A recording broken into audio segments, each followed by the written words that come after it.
Performance का। जब मैं अहमदाबाद आ रहा था तो मैंने कुछ ही दिन पहले एक नारा तो नहीं, स्टेटमेंट पढ़ा और प्रधानमंत्री जी का था और प्रधानमंत्री जी ने कहा आ गुजरात में बनावट छे। तो डॉक्टर साहब आपके पास सवाल है, उनके पास तो गुजरात बनाने का अनुभव है, गुजरात बनाया भी है, आपके पास रिपोर्ट कार्ड बनाने के लिए क्या है और क्या रिपोर्ट कार्ड में दिखाने के लिए है? बहुत बहुत धन्यवाद। एक फोटो है मेरे पास, फोटो है दिखाना आपके पास? फोटो है, क्या बात है।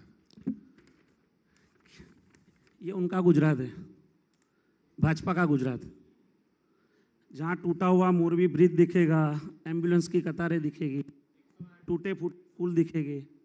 ये है गुजरात मॉडल। तो हमें नहीं चाहिए ऐसा गुजरात मॉडल। आपको ऐसा गुजरात नहीं चाहिए। अब संभालिए अपना गांडीव और अब आइए मोर्चे पे। उनको ऐसा गुजरात नहीं चाहिए। प्रधानमंत्री जी ने तो बताया कि ये गुजरात मैंने बनाया है और गुजरात गर्व के साथ बनाया है, जिसमें 27 साल है उनका। उन्होंने कहा कि वो एक पिक्चर दिखाई, बोला ये इनका गुजरात है। कांग्रेस का जहां तक सवाल है, वो 27 साल में सत्ता में नहीं आ पा रहे। उसकी वजह है कि उन्होंने ऐसा शासन चलाया कि 27 साल के बाद भी जनता उनको वापस लाना नहीं चाहती है। वो कांग्रेस का जो शासन है वो उनको याद करके यहाँ रूह कांप जाती है। इतना भयानक गुजरात था।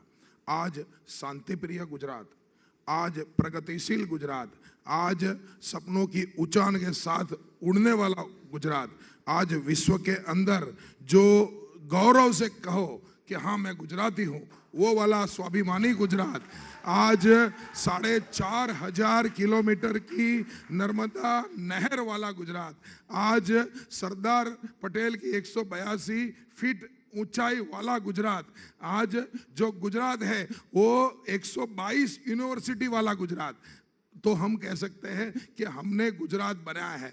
आज 108 एम्बुलेंस, ऐसा गुजरात, 108 एम्बुलेंस माँ को छोड़ने जाती है। तो अब आप जवाब देंगे, वो और देंगे। एक किलकिलाट बच्चे को लेकर आती है। तो ये वाला गुजरात, तो ये गुजरात हमने तो इन्होंने गुजरात की पहचान बताई। 6.5 करोड़ गुजराती ने मिलकर बनाया है। क्या बात है। और आपका गुजरात, आपने एक तस्वीर दिखा दी। मैं जवाब देना चाहूंगा जी डॉक्टर साहब। 27 साल के भाजपा के शासन में अगर आप इनसे पूछिए, मेरे साथी मित्र है, मेरे ये बहुत तो कह अच्छे, रहे हैं कि रूह कांप जाती है। नहीं इसीलिए ना, भयानक गुजरात। देखते कैसे रूह कांपती है। मेरे दोस्त थे, काफी डिबेट हमने साथ में किए। इनसे कोई भी एक सरकारी स्कूल का नाम पूछिए जो 27 साल के भाजपा के शासन में बना हो। कंप्लीट सरकारी स्कूल या कंप्लीट सरकारी यूनिवर्सिटी या कंप्लीट सरकारी अस्पताल, जैसे कांग्रेस के शासन में बना था अहमदाबाद का सिविल हॉस्पिटल, जहां से 3 स्टेट के लोग आज भी ट्रीटमेंट लेने आते हैं। जवाब दीजिए। Very quick. मैं बीच में बोलना पसंद नहीं करता हूं। नहीं। बात ऐसा है, ये एक स्कूल की बात कर रहे हैं। मैं कहूंगा कि ये बात जो अमित नायक जी बोल रहे हैं वो उनके चुनावी घोषणा पत्र में डाल दे।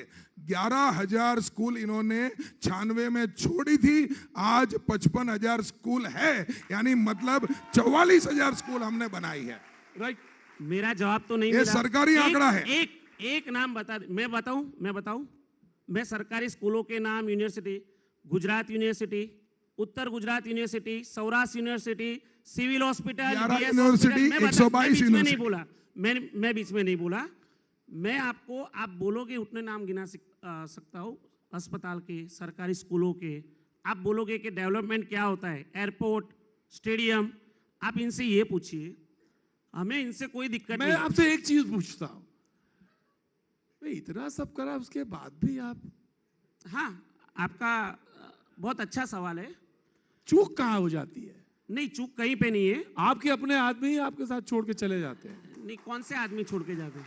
आप नाम दीजिए, मैं बताता हूँ। वो दोनों लोग यहाँ बैठे थे, अभी तो चले गए, नहीं तो मैं मिलाता आपको। नहीं, देखिए मैं आपसे बात, जैसे उनके गुजरात के प्रेसिडेंट बने CR पाटिल साहब जी, उनका पहला भाषण था, मैंने अच्छी तरह से सुना था जी। एक भी कांग्रेसी को मैं नहीं लूंगा, एक भी कांग्रेसी को। 1 साल हो गया है, 25 से ज्यादा कांग्रेस के नेता उनको लेने पड़े। क्यों लेने पड़े?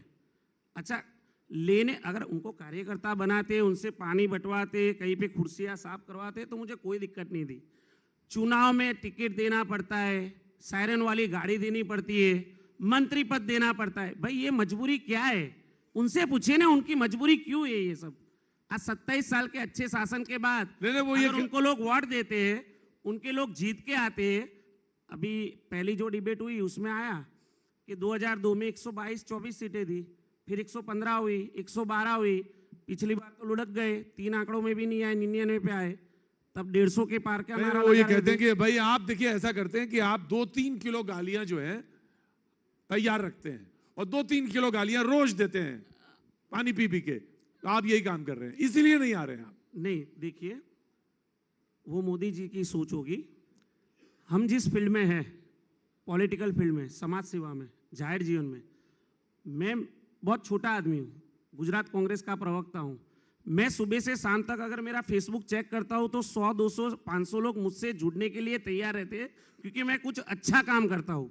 अगर देश का प्रधानमंत्री पद खुद के पास होने के बावजूद अगर 2-3 किलो गालियां पड़ती है रोज की, तो उनको सोचना चाहिए। नहीं, वो कह रहे हैं कि विपक्षी देते हैं। नहीं, विपक्षी उनको गालियां देते। अब देखो मोदी जी का तो क्या है, वो लोगों को कपड़ों के कलर पर से पहचानते हैं, बराबर। उनकी परिभाषा अलग है, जो परिभाषा उनकी अलग है वो हमारी परिभाषा नहीं है। मोदी जी जब चुनाव की रैलियों में आते, अभी पहले की डिबेट में बताया हर्ष संघवी साहब ने कि भाई मोरबी की जनता को मैं धन्यवाद देना चाहूंगा जो उन्होंने कामगिरी की। वहां कई ऐसे लड़के थे जो उस रंग के थे जिस रंग से मोदी जी को मतलब इशारा क्या कर रहे हैं? कौन से रंग के? नहीं, इसका मतलब आप भी पहचानते हैं? नहीं, रंग आप भी पहचानते हैं? नहीं, मैं पहचानता हूँ उस रंग को, मैं मानता हूँ। कौन सा रंग? नहीं, रंग कौन सा है? रंग का जिक्र तो मोदी जी ने भी नहीं किया, पर मोदी जी को जिस रंग से परहेज है वो रंग के काफी लड़के उस नाउ यू प्लीज हाँ। रिस्पॉन्ड। ये कौन से रंग से परहेज है और कौन सा रंग पसंद है? कांग्रेस ने पूरे भारत को, हर गांव को रंग में बांट दिया। हमने जब गुजरात में मोदी जी थे, कहते थे कि हमने 6.5 करोड़ गुजराती की हमें सेवा करनी है। अब हम कहते हैं 131 करोड़ भारतीयों की सेवा करनी है। हमारी दृष्टि में जब नर्मदा का जल गांव में पहुंचता है, हम कौन उस गांव में कौन जात का व्यक्ति रहता है, कौन धर्म का व्यक्ति रहता है, हम नहीं पूछते। भाजपा का विकास और सूरज का किरण दोनों एक समान है, उतने ही पवित्र। सूरज का किरण किसी के भी घर में खिड़की खुली होगी तो अंदर जाएगा, और भाजपा का विकास कोई भी गांव होगा वो जाति, धर्म, ज्ञाति, कलर देखे बिना जाएगा। जी, अब आप कहते हैं कि रंग से क्या पहचानते हैं, रंग करते हैं। मैं उनकी विकास मुझे एक बात बताइए, क्या किसी को मकान मिला तो उन्होंने पूछा कि कौन सा रंग है, तब देंगे? नहीं, मैं उस रंग से परहेज नहीं करता हूं, उनको परहेज है, मुझे तो नहीं है। पर मैं विकास तो मैं तो पूछ रहा हूं कि उदाहरण पूछ रहा हूं कि तो आपने निकाली ना। मोदी जी ने बोला है, जाहिर मंच पे बोला है, आज तक रंग नहीं बताया। मैं भी जानना चाहता हूं, अगर इनके पास वो रंग का तो मुझे बता दीजिए, मैं आगे चर्चा करूंगा। वो जो रंग की बात कर रहे हैं वो रंग इन्होंने ही बनाए हैं। कौन सा रंग? इस देश के अंदर जिस रंग की आप बात कर रहे हैं, हमने वो रंग को मैं बताता हूं पूरा का पूरा। दोनों लोग इशारे से खेलना और इशारे से खेलना वो सीख ठीक नहीं। मैं बताता हूं, इन्होंने कहा था ना कि वो अहमदाबाद जिसको देख के भयानक हो जाता था, दंगे, ये वो रंग बता रहे हैं। 30,000 दंगे भाजपा शासन में आई, उसके पहले ऑन रिकॉर्ड कांग्रेस के राज में 30,000 दंगे पूरे देश में ये हुए। ये ऑन रिकॉर्ड है। गुजरात के अंदर यहाँ पे न तो रथ यात्रा ठीक से निकल पाती थी, न यहाँ पे एक केला की लारी में कोई गाय टकरा गई तो 3-3 महीना कर्फ्यू रहता था।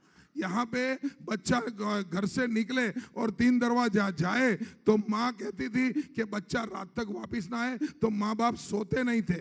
अहमदाबाद में, बड़ौदा में लोग आते थे तो लोगों को डर लगता था। ये वाला गुजरात इनका था साहब। यहाँ पे इनके युवा नेता के गाड़ी में से साहब AK-47 और 2 का बैग भर के कारतूस मिले। इनके मिनिस्टर के, सूरत में जो इनका मिनिस्टर था उसके घर के अंदर से कम 50 AK-56 और AK-47 हैंड ग्रेनेड मिले। तो क्या तुम्हारा चीफ मिनिस्टर सो रहा था? उसका ही मिनिस्टर जब घर के अंदर AK-56 AK-47 लेके पड़ा रहे तो इनके राज में यह हाल था कि बड़ौदा जाना जाता था राजू रिसालदार के नाम से, अशोक भोगीलाल के नाम से। इनका बड़ौदा, वहां एक संदेश करके यहाँ का प्रमुख अखबार है, उनका तंत्री दिनेश भाई ने जब लिखा कि भैया ये गुंडा इस प्रकार का काम करता है, गुंडे ने 2 हाथ टेबल पे रखे और तलवार मार के 10 उंगली काट दी। ये इनका गुजरात था। इनके गुजरात के अंदर, इनके गुजरात में आप अहमदाबाद से यदि आपको पोरबंदर जाना है, जूनागढ़ जाना है, जामनगर जाना है, तो आपको जिनके नाम से गॉड मदर पिक्चर बनी थी ना, वो संतोष बहन की बस में बैठना पड़ता था। ये इनका गुजरात था। तो गुजरात में शांति नहीं थी, इसलिए हमारी रूह कांपती है, क्योंकि कांग्रेस के मिनिस्टर के, होम मिनिस्टर के एंटी कैबिन से अब्दुल लतीफ इस गुजरात का शराब का धंधा चलाता था। तो इस प्रकार का गुजरात हमें नहीं चाहिए, नहीं चाहिए, नहीं चाहिए, नहीं चाहिए, नहीं चाहिए, नहीं चाहिए। बहुत बड़ी, मैं इनके बीच में नहीं बोला। नहीं, आप बहुत, मैं इनसे भी अपेक्षा रखूंगा। हाँ, ये नहीं बोलेंगे। इन्होंने संतोषबेन जाडेजा का जिक्र किया, उनके लड़के का जिक्र किया। राज्यसभा में उसका वोट किसको जाता है? पूछिएगा उनके अभी नहीं, बाद में। लतीफ की बात करते हैं। लतीफ के लिए वो सीट किसने खाली करके दी थी? भाजपा की एक महिला काउंसिलर ने। ये भी एक इतिहास है। जो दंगों की बात करते हैं, 2002 के जो गुजरात के दंगे हुए, किसकी सरकार थी? गुजरात में और केंद्र में किसकी सरकार थी? ना सिर्फ मुसलमान के, हिंदुओं के 400 से ज्यादा बच्चे जेल में सड़ रहे हैं। आज भी उनके घर पे खाना नहीं है। किसकी वजह से?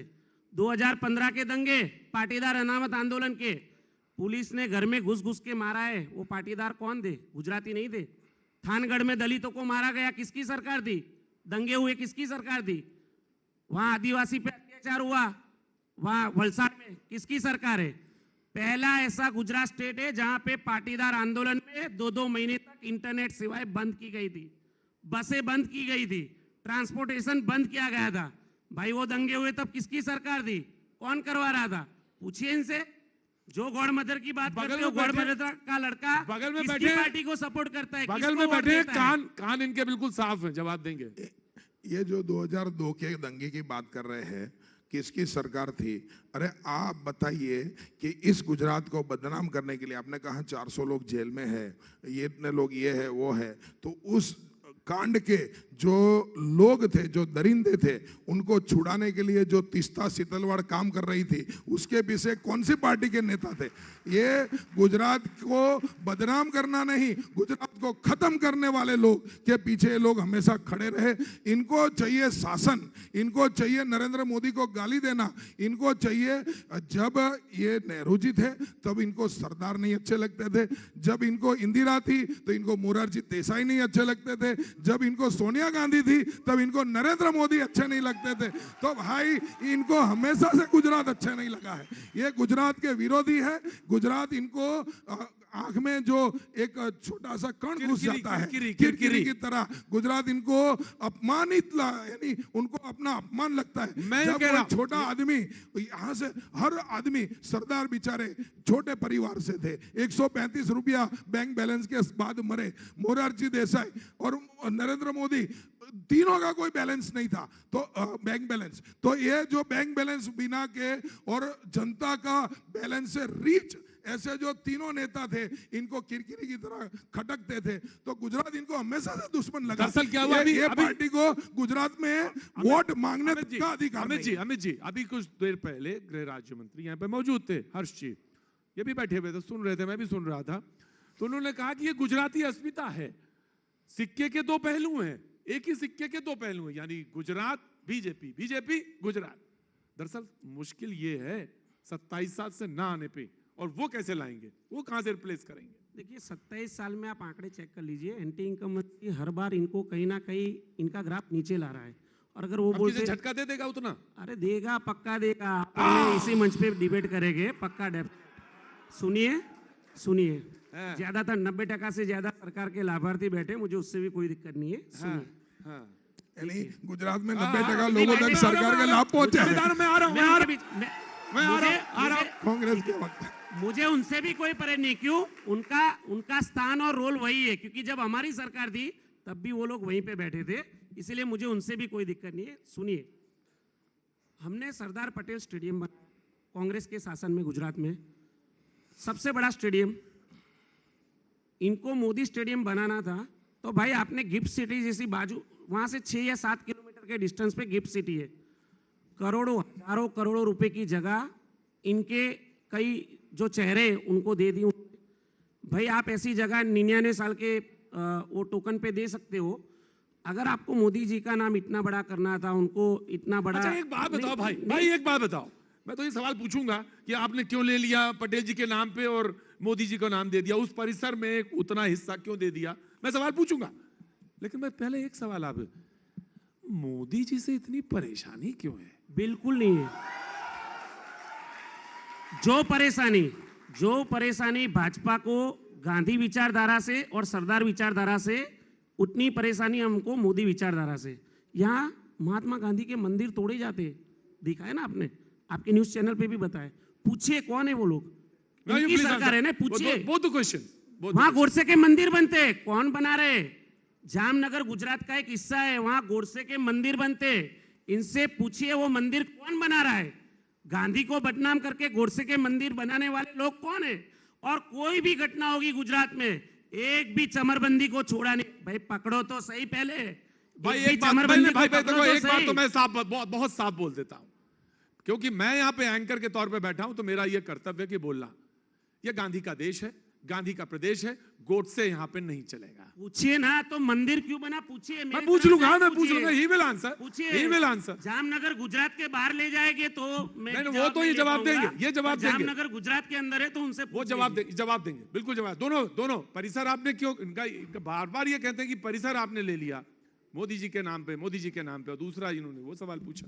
ऐसा है कि सरदार बड़े हैं, मोदी जी क्या कहते हैं, मोदी जी से भी बड़े सरदार हैं। जो नरेंद्र मोदी स्टेडियम है वो एक क्रिकेट स्टेडियम है, वो पूरा संकुल जो है वो पटेल जी के नाम पर है, कम से कम 13 गेम का संकुल है।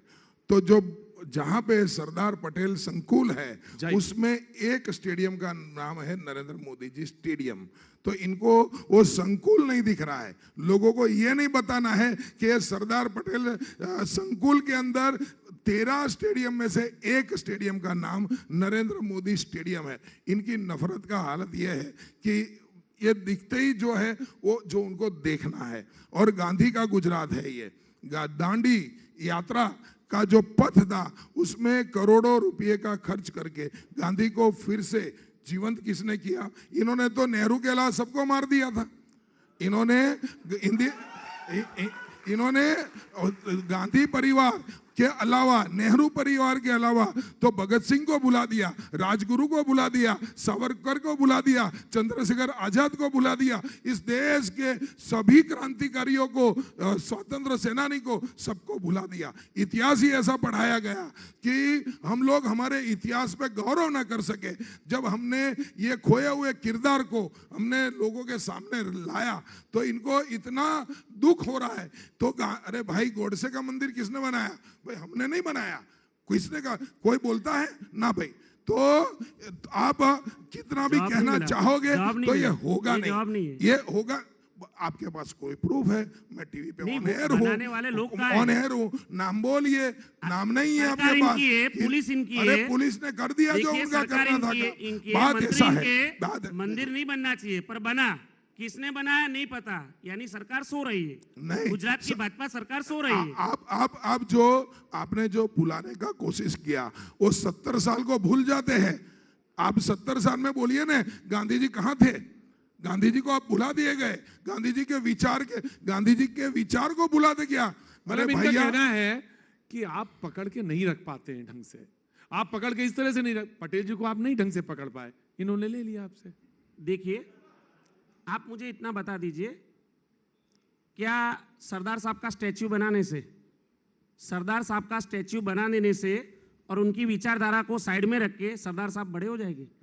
हम वही पार्टी है जिसने आज तक गांधी विचारधारा और सरदार विचारधारा को जिंदा रखा है। इसका उलट सवाल भी तो पूछा जा सकता है आपसे आगे में कि मुझे एक मिनट दे दीजिए, एक मिनट दीजिए। मैंने पहले इनसे पूछा कि भाई गोडसे का मंदिर गुजरात में बना, किसने बनाया? नहीं बोलेंगे, जवाब नहीं दिया। मैंने बोला सरदार पटेल का जो स्टेडियम हमने बनाया था, आपको मोदी स्टेडियम बनाना था, पास में अलग जगह है जो उन्होंने उद्योगपतियों को दी, वहां बनाना था, उसका जवाब नहीं मिला। मैंने आपके जरिए उनसे पूछा एक सरकारी हॉस्पिटल या एक सरकारी यूनिवर्सिटी कॉलेज का नाम बताए, उन्होंने नहीं बताया।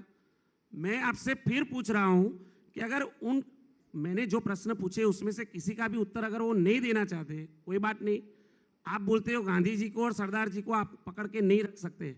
हम आज भी इधर चुनाव हार रहे या थोड़े बहुत सीटों से हम रह जाते तो वही हमारी जो हम सच्चाई है वो बता रहे हैं कि हम वो विचारधारा को जिंदा रख रहे हैं। इसके लिए शायद हम चुनाव में वो परफॉर्म नहीं कर पाते जो ये लोग कर पाते हैं।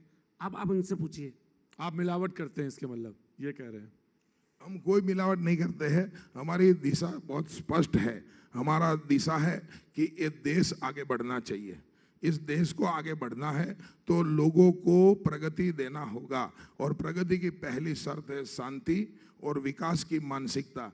इनको काम है कि सत्ता में आओ, कुछ भी करके सत्ता में आओ, तो इनकी मानसिकता खुली पड़ चुकी है जनता के सामने। इनके पास न तो नेता है, न तो नियत है, न इनके पास कोई नियति है, तो ये कभी जीतने वाले नहीं है।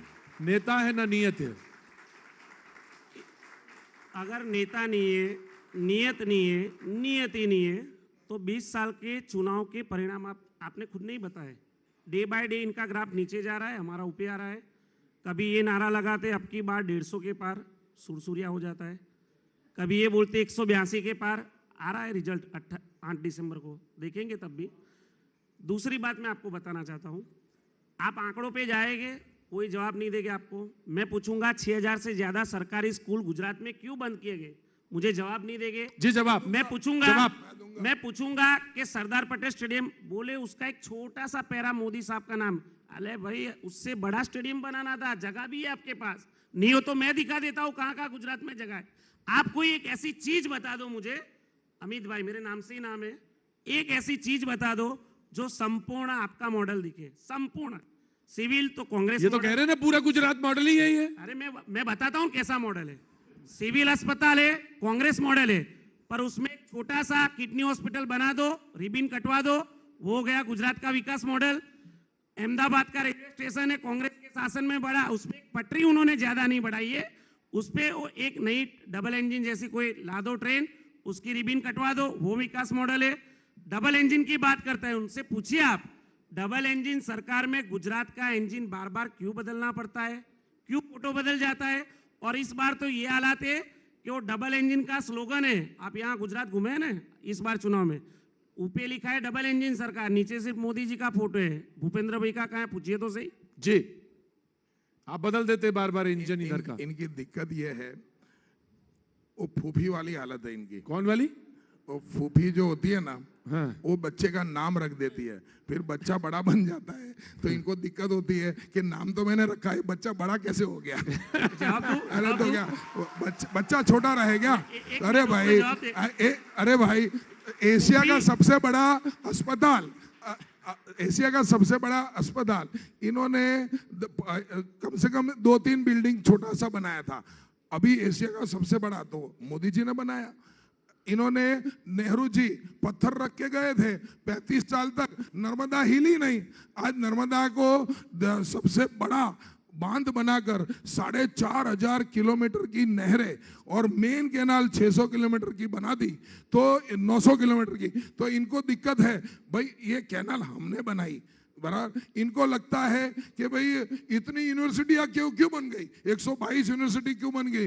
अरे इतने रोड, पहले अहमदाबाद से सूरत, सिंगल पट्टी रोड, अहमदाबाद से हिम्मतनगर सिंगल पट्टी रोड, अहमदाबाद से राजकोट सिंगल पट्टी रोड। कच्छ जाने का तो कोई रोड ही इनके जमाने में नहीं था, मोरबी से होके इनको जाना पड़ता था हमें। तो ये कच्छ तक जाने का, कंडला तक जाने का रोड भी सिंगल पट्टी। अभी ये 8 ट्रैक के रोड बन गए और इनको दुख है। यहाँ पे पीछे साबरमती रिवर फ्रंट एक कूड़ा कचरा था, तो वो कूड़े कचरे की जगह यहाँ पे विश्व के बड़े बड़े नेता आते हैं और गुजरात की एकदम कहते हैं ना कि जबरदस्त गुजरात वो देख के जाते हैं। इनको दुख है कि हम ये फूफी ने नाम तो रखा था, फूफी परेशान है।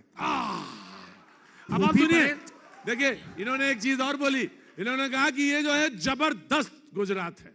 नहीं, फूफी इसके लिए नाराज है क्योंकि फूफी को हक है। बच्चा अगर शरारत करने लगे तो फूफी को कोई परेशानी नहीं, पर बच्चा अगर गलत करने लगे तो फूफी नाराज होगी। हाँ? आप इनसे पूछिए, फूफी डब्बे में बच्चे को बंद रख के आप इनसे पूछिए कि जब चुनाव आते हैं गुजरात में, 2017 में चुनाव आया था तो नेशनल मीडिया में रोरो फेरी, सी प्लेन, मैंने सुन लिया, कांकरिया का हॉट एयर बलून, ये सब दिख रहा था। पूछिए 2022 में वो सी प्लेन कहाँ है? रिवर फ्रंट पे खड़ा था वो। लेकिन एक जहाँ सवाल पे मोदी जी ने यूं जो देखिए साहब, मैं तो निशानी करते हैं ना, जनाब आली डॉक्टर साहब, सुनिए मैं तो तो सही, डॉक्टर सुनिए साहब, तो सही, एक लाइन मेरी। मैं ऑफ कोर्स आई क्यों complete you complete your sentence. Modi साहब ने 2017 में रिवर फ्रंट की नदी पे जो यूं मुद्रा में सी प्लेन में जो उन्होंने एंट्री की थी, वो सी प्लेन कहाँ है वो पूछ लीजिए। जो रोरो फेरी स्टार्ट की थी वो पूछ लीजिए कहाँ है। मोदी जी ने डिजिटल कैमरे से, वो कितना पिक्सल का था मुझे नहीं पता, पर हॉट एयर बलून में, कांकरिया के हॉट एयर बलून में जो पिक्चर लिए थे वो हॉट एयर बलून कहाँ है? क्योंकि वो कांकरिया राइट्स हादसा जो नेशनल लेवल पे मुद्दा बना था, आप इनको पूछिए कांकरिया। मैं पूछूंगा, लेकिन मैं क्योंकि करता हूं जनता के बीच में शो, मेरे जनता के बीच में कान मेरे जनता की तरफ ही रहते हैं, आंख जरूर इधर रहती है, उधर से आवाज आई। ये भी पूछ लीजिएगा इनसे कि वो जो आए थे जिन्होंने जनेऊ कोट के ऊपर पहना था, वो कहाँ है? जेएनयू की बात कर रहे हैं। मैंने आपका सवाल, राहुल ने जनोई जो हाँ, कुर्ते के ऊपर जनोई पहना था, हाँ, वो कहाँ है? पक्का।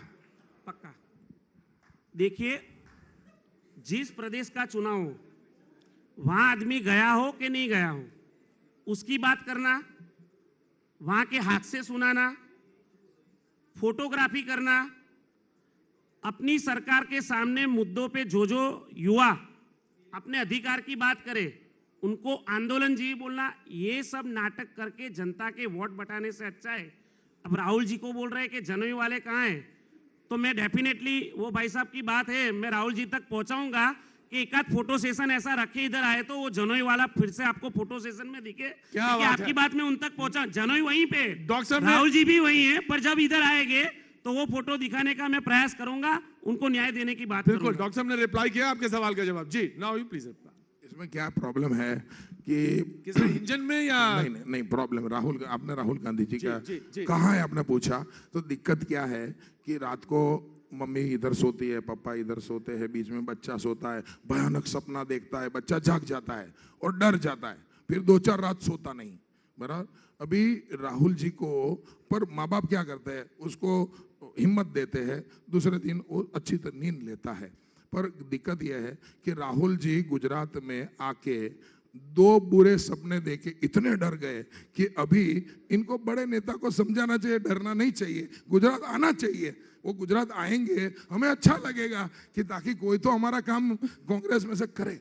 ये डर के वहां साउथ में घूमेंगे तो गड़बड़ हो जाएगी। देखिए, चुनाव आ रहा है, नेता आते हैं, राहुल जी भी आएंगे, पहले भी आए थे, फिर से आएंगे। मैं इनसे भी कुछ, हिमाचल में तो नहीं गए, नहीं जाएंगे ना। हिमाचल में तो कांग्रेस जीत रही है, वहां बिना प्रचार के भी कांग्रेस, इतने अच्छे काम आपने किए वहां पे कि वहां बिना प्रचार के भी कांग्रेस जीत रही है। गुजरात में नहीं, दूसरा जवाब देता हूँ, गुजरात में भी आएंगे। आज ही उनका प्रोग्राम है, मैं आपको व्हाट्सअप कर दूंगा, आपका नंबर मेरे पास है। एक खास चीज मैं जो खास यहाँ बताना चाहता हूँ, पूरा लोड गुजरात चुनाव का, मैं नाम नहीं बताऊंगा तो भी आप और ऑडियंस बता देगी, मोदी जी के कंधों पे क्यों है।